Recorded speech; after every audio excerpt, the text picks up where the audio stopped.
One of the basic elements in designing a cylinder to meet the needs of a machine is the determination of whether or not the cylinder should be a single or double rod cylinder.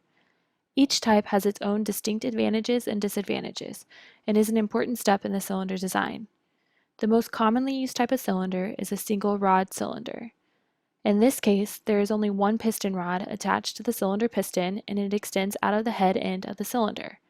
The cap end, or blind end as it can be referred to by some manufacturers, is closed off.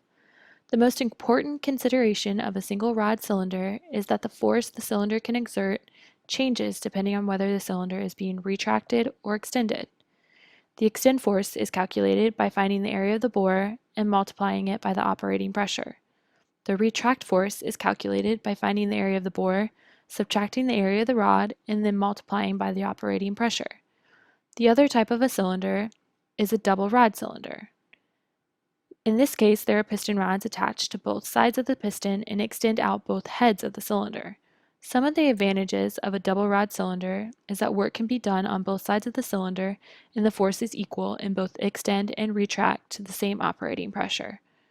Some customers are able to simplify their hydraulic circuitry to use regeneration, as the volume of fluid needed to fully stroke the cylinder is the same on both sides of the piston. Some of the downfalls to double rod cylinders can be increased costs due to extra rod length, seals, glands, and extra space needed for the additional rod length.